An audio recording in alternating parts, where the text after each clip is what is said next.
হ্যাঁ স্যার, এর আগের প্রশ্নটা তো ছিল যে ফ্রেশ গ্র্যাজুয়েট নিয়ে, যে ওরা ফ্রেশলি যখন আসলো তখন স্যার আপনি দেখলেন যে স্যার আমরা এটা আগেই যে কিভাবে এইটাকে ওদেরকে স্ক্রিনিং করলেন। এখন হচ্ছে ধরেন আপনার একটা একটু মিড লেভেলের একজন লাগবে, যে আপনার একজন অ্যাসিস্ট্যান্ট ম্যানেজার দরকার, যে হয়তো হ্যাঁ এক্সপিরিয়েন্স, যে 5 বছর 4 বছর এই যে এক্সপিরিয়েন্সড ওয়েতে আছে। সেই সময় তো স্যার ওই যে গণহারে সিভি দেওয়ারও কিছু নাই, তখন তো আপনাকে ইন্টারনালি আগে থেকেই দেখতে হবে সে কোথায় ছিল না ছিল।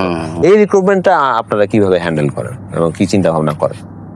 এটা তো ডেফিনেটলি আমি প্রথমেই দেখি যে সে তার এক্সপিরিয়েন্সটা তো ডেফিনেটলি একটা ব্যাপার। আর পাশাপাশি আমি যেটা আগেই বললাম যে আমার আলটিমেট অবজেক্টিভটা কি, যে আমি তার কাছ থেকে কতটুকু সার্ভিস পাবো, সেটা তো অফকোর্স একটা ইসের মধ্যে থাকে।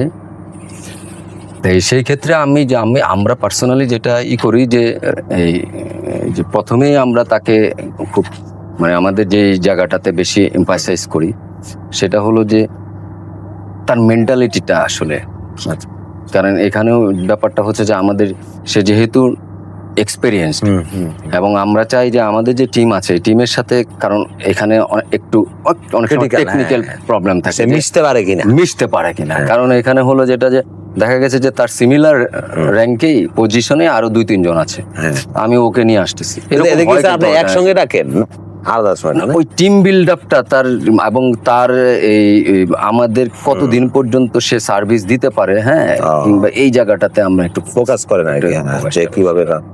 এই সময় স্যালারি নেগোসিয়েশন। কিন্তু আরেকটা জিনিস হলো ওই যে তোমাকে যেটা বললাম যে ওই যে কোয়ালিফিকেশন যেটা আর কি, যে না আমরা মেইনলি টেক্সটাইল ইঞ্জিনিয়ার, সিনিয়র লেভেলের, হ্যাঁ টেক্সটাইল ইন্ডাস্ট্রিগুলোতে তো বুটেক্সে আমরা একটু প্রেফার করি।